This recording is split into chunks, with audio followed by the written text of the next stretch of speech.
Hot Takes Live, the third edition, second half. Lots of numbers there. And our next speaker is Danny Essner, VP Marketing at Chameleon. Welcome, Danny. Thank you, Armando. Great to be here. Happy to have you. Your hot take is demand gen must show, not tell, in a product-led world. Cannot wait for that. Tell us more. Thank you. Well, again, thank you, Armando. It's an honor to be here. Really excited to chat with everyone. I want to talk a little bit about how demand gen has to evolve in a world that's now product-led rather than sales-led. Just quick background on me. I lead marketing at a company called Chameleon. We're a digital adoption platform, which means we help product and marketing teams build in-app experiences like tours, tooltips, and checklists that speed up product adoption, usage of features, and drive more revenue and reduce churn. Visited 16 countries, going to Italy this summer. I know that's special for you, Armando. So that'll be country number 17. Very, very excited about that. But let me talk a little bit about why I think demand gen needs to evolve. And the reason is obviously that we're quickly moving from a world that was predominantly sales-led to a world that is increasingly product-led, or at least a hybrid between product and sales-led. And the world of demand gen that grew up in a sales-led go-to-market motion was really codified years ago by the marketing automation platforms, companies like HubSpot and Marketo and Eloqua. And these companies codified a playbook that I think a lot of B2B marketers use for many years and still use today. And this is this idea that our job is to generate leads for the sales team. And we're going to do that by creating a lot of really good content, and we're going to get that content out into the market through SEO and social and content syndication. And we're going to drive people to our website with that content, and we're going to gate that content. So they now have to fill out a form to get that content. And now we've got them, right? And now this is a lead, and we can nurture them and through email and keep engaging them on our website until we think through lead scoring or through them raising their hand that they are an MQL, a marketing qualified lead, and they're ready for sales. And then we hand it over to sales, and it's almost like a relay race where we pass over the baton to the sales team. Marketing's job is done. We've generated the PQL, high five marketing, and now it's sales' job. And sales does the demo and shows the product and explains the competitive differentiation and really closes the deal. And that's the sort of paradigm that we've been living in for the last, 10, 15, maybe even 20 years. And in that world, marketing's job is really to generate leads. It's to tell about the problem, it's education, but it's really not about showing the product. Of course, we had screenshots on our websites, maybe even some small videos, but the job of showing the product and showing the competitive differentiation of our product, why it's better than the alternatives out there, that was really the job for the sales team. And marketing wouldn't want to steal sales' thunder. And so all of our work really was around capturing the lead and really this pre-MQL focus. And once the MQL was generated, we felt that our job was done. But something's happening now, and that is that we're moving to a product-led environment. And that means that customers aren't talking to sales right away. They are signing up for a free product or a free trial of the product or a sandbox, and they are exploring the product for themselves. And so our job of generating an MQL goes away. We now need to really be much more involved post that conversion point of signing up for the product and marketing through all the way to the end. And that means that our demand gen strategies need to change. We need new channels, we need new strategies, we need modern tech. I think the tech stack that we built was really cornerstoned around these marketing automation platforms, HubSpot and Marketo, Eloqua. And I'm not saying that we shouldn't continue to use those platforms. I think that they provide a lot of value, but a modern stack doesn't necessarily revolve around them, where email and nurturing is the primary channel in which we engage our customers. So in a product-led world where a customer is now coming to our website and the first thing they're doing is signing into a free trial or a free product and playing with the product, the role of marketing needs to change. We can't just continue to gate content. People expect content to be free. We need to get rid of those gates. And if we're not gating content, then what is our strategy? Well, if people are going into the product, we need to actually not just show people the product, and we do need to show people product, but we need to show people how to get value out of that product. We can't just dump them into a free trial. Marketing needs to help customers understand how to get value from the product. What are some of the points of differentiation that they should be looking out for when they're exploring our product to understand why we're better than the competitive alternatives, right? This is a job that sales used to do. Now marketing needs to take that over, and that's part of our demand gen responsibility. Think about the channels, right?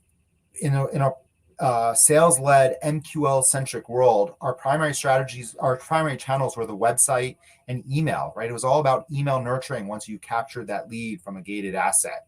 Well, now our channels are probably more around product demos or in-app messaging, because we have people inside free versions or free trials of our product. That becomes a really important channel for engagement. And so we need a modern tech stack that allows us to engage people with these new strategies and these new channels. So what is our job as demand gen marketers in the product-led world?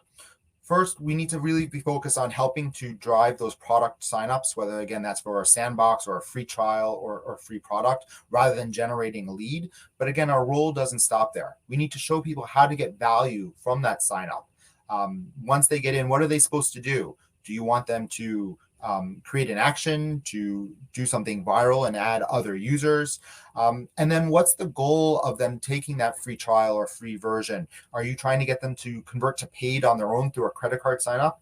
Well, marketing needs to then make sure that they're marketing through the entire journey to drive the customer getting to that, what we call an aha moment, and seeing value from your free trial or free product and going to that conversion? Or is the goal to still get them from that product-led start of the journey to a sales-led completion of that journey? In that case, your job is to move prospects from the product side to the sales side and make sure that transition is as smooth as possible. So it's identifying when people have gotten value and when they might be ready for sales and moving them over. So instead of an MQL, maybe now it's a PQL. And to do that, you need to really invoke product-oriented storytelling. On your website, inside your app, in your emails. It's much more showing and much less telling, because the sales team's no longer there to do the demo and to do the telling for us. So what are the technologies that we need in our modern stack to be able to be much more show-oriented marketers rather than tell-oriented marketers? The first is much more demo capabilities. I think there's a really interesting emerging category of technology in product demo software that's meant to live on your website or can even be delivered through email. Products like Novatic or Walnut or Reprise are great demo technologies.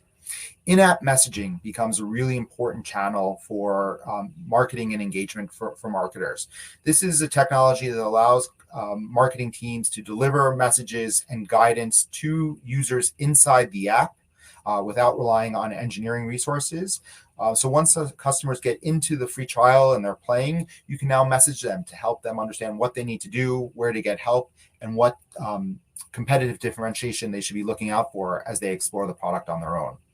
And then the third piece is product to sales connectivity. And this is an umbrella category of tech. There are lots of tools here, but this is around product scoring. So you can understand when you have a PQL that you should be surfacing to the sales team. This takes the place of legacy marketing automation, lead scoring that you might have in a Marketo or a HubSpot. This might be tools like Chili Piper that allow you to deliver lead routing directly to the right salesperson from inside your app. To make sure that the transition from a product exploration to a sales conversation is happening as smooth as possible. So making sure that product to sales connectivity is happening, just like you used to have the marketing to sales connectivity and your marketing automation to CRM. So these are the really what I'd call the three new components of a modern tech stack. Again, not to say that you don't need marketing automation anymore. We at Chameleon don't use marketing automation, but I know many companies that do. But I think a modern tech stack is now built on these tools that allow us to do much more showing and much less telling. So just to wrap up, your marketing and your demand gen strategy really needs to align to your company's go-to-market motion. If you're still sales-led, then maybe the legacy version of generating MQLs and handing those over to sales still works. But if you are now product-led or a combination of product and sales-led and using the two in combination, then you need to be much more show-oriented and much less tell-oriented in your go-to-market strategy. Open it up for questions. Danny, this is awesome. Thank you so much. And a topic that's very near and dear to our heart as well. If there are questions, as per usual, feel free to write them in the chat. We'll pick them up from there. One thing that I was wondering while listening to your talk track is, besides the tooling part, right, from a functional point of view, sounds like the way you're talking about demand gen, product oriented demand gen, once upon a time would have been product marketing. So would you agree with that? Yeah, I think it's really interesting that the fuel for demand gen over the last few years was really the content team. And in a lot of B2B marketing organizations, this team was creating ebooks and white papers and other sort of long form assets. And I think now a lot more of the fuel that's going into the demand gen mix in this new product-led approach is actually coming from the product marketing team. It's product demos, it's feature videos, it's more case studies in different formats. And so I think that's a real paradigm shift in how teams think about demand gen, and also the content feeding into demand gen and teams that are supplying it. Yeah. And it's like the one difference that I can think about, like going back to that product marketing comparison, is that, again, once upon a time, product marketing wouldn't have clear KPIs and OKRs with regards to, conversion rates and funnel efficiency, and to some degree in this new like demand gen, product-oriented demand gen, story that you are advocating for and talking about, they do, right? Because they are part of that funnel.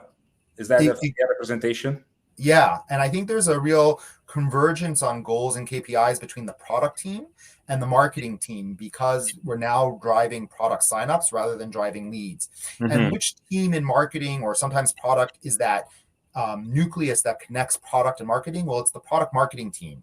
And so yes, I think product marketers need to sign up for goals around product signups, conversions from product to PQL or to paid plan. And I think they become a much more metric-oriented marketing function, which is really exciting. Yeah, absolutely. And I agree with that. I'm wondering, like, many companies still think about two parallel paths, right? Like either a product driven go-to-market or a sales-driven type of motion. If you look at their website, on their homepage, they have, sign up for free versus talk to sales. Is that how you guys are thinking about it, or how you think about it? Like, what's the lay of the land there? Yeah, I think it's interesting. I think that we have decided that we're not going to be entirely product-led or entirely sales-led. We think that there's a mix of both. And part of it is market segment. Mid-market and towards the enterprise tends to want to engage the sales team. The smaller companies tend to want to be a little bit more self-serve. Mm-hmm. And then there's a whole set of companies that want to do a lot of their product research on their own, but they still want the sales team to help with solution design and still need help with security reviews. When technology is going behind the firewall, it's still a complex sale, and sales team and sales engineering teams can still add a lot of value. So we're not looking to replace that. We're looking to really balance the best of both worlds between what product-led can do and what sales-led can add value to. Yeah, I would agree with that. And I think the most sophisticated marketer demand gen people very much think along the same lines, right? Like, instead of being marketing-led or product-led or sales-led and thinking about those things in isolation, it's more around how marketing and product and sales can contribute to the buyer's journey. And it's not as like 1, 2, 3, one before the other, like sequencing type of, ideation anymore. It's more like a contribution, parallelization of things, if that makes sense. Yeah, that's why I talked about that sort of legacy model of being passing the baton, where marketing had a job and then we pass Right. the baton over to sales and then they run the next leg of the race. Yeah. I think there's a similar conversation going on in attribution as well, where we're not trying to be so didactic in saying, okay, marketing contributed this portion and sales contributed that This portion. piece and this piece and Yeah, that piece. Yeah, yeah. exactly. The buying journey in reality, especially with the introduction of going through a free trial or a freemium version, is so Right. much more complex. It's what are we doing as a team together to generate pipeline, generate revenue, and generate lifetime value. Yeah, and I think you would agree this particularly applies to products or solutions that are not where user and buyer are different people, whether it's like a buying committee, right, where you have to have different stakeholders at the table, and then there would be the user trying the product, and then there would be the buyer that would like look for a security review, and then there would be the stakeholder that would want to have some say in the matter. Is that how you think about it as well? Yeah, I think product led really is oriented towards that buying situation where the buyer and the user are different people, or the champion and the buyer are different Right. people. And we see a lot of value in people who are going to be hands on keyboard, getting in, seeing value in the product, and then going to champion to someone who's an old decision maker, can say, yes, I'm willing to spend 20, 30, 40K on an Right. annual subscription. Right. Love it. Danny, thank you so much. If people want to connect further with you, I'm sure you're on LinkedIn. Very easy to connect and further engage. Appreciate you participating in it. We're going to jump offline for about 100 seconds just to welcome the next speaker and then be right back. Stay there.